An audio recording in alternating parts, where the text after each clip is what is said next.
Hello and welcome to the presentation that I'm going to be delivering today about the phonics screening check.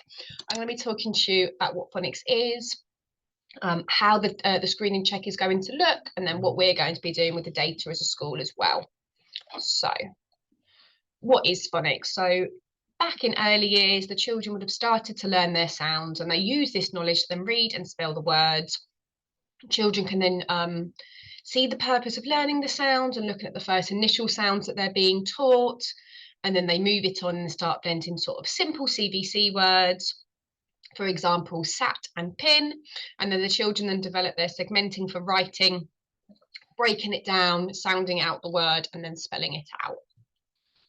So in year one, as you hopefully you're aware, they will complete something called a phonics screening check. So this happens in June, and this happens all across the country. If the children didn't require the specific mark that they need to get, they will retake the test when they are in year two, or if a child has not taken the test before, they will redo the test when they are in year two as well.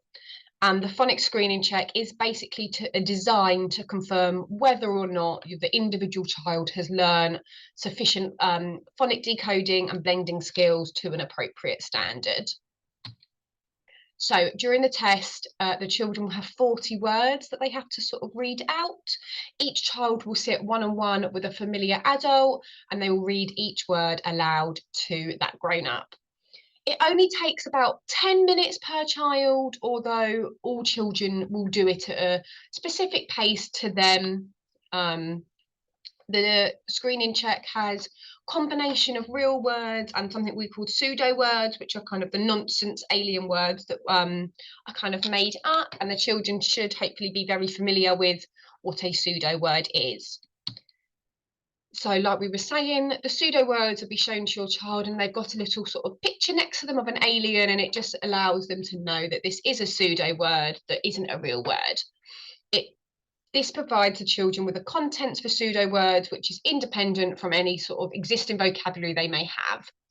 The reason pseudo words are included is because they will be new to all pupils. They don't favour any child with a good vocabulary knowledge or visual memory. They're completely made up words. So an example of the check that they will have, so they'll have a list of words similar to this, where they then sound them out, read them out. So they're the real sort of words they'll be having, alongside the pseudo words as well. So by the end of summer term, we will let you know your child's results, and that will also confirm if the child has met the school standard threshold. Children who do not achieve the expected level will retake the test when they are in year two. So the results are they'll be checked by the school to analyse our own performance and for Ofsted to use in inspections. So that's how the results are used. Helping your child at home, again, I think myself and Miss Dawson have sort of said this quite a lot through sort of our pupil learning reviews. Play lots of sound and listening games with your child, read as much as possible as you can, encourage and praise them, get them to have a go, have a good guess. If your child is struggling to decode a word, help them by encouraging to say each sound in the word from left to right. Blend the sound by pointing to each letter, e.g. the k in cat or the letter group ng in sing. Next, move your finger under the whole word as you say it. So ng, sing, to get them to have a go at doing that. They can then discuss the meaning of the words if it's a real word and they don't quite know what they've read. That is the end of our phonics video today. If you've got any questions about the phonics screening, please don't hesitate to come and speak to one of us at the door, and I'm sure we'll be very happy to answer any of your questions. Thank you.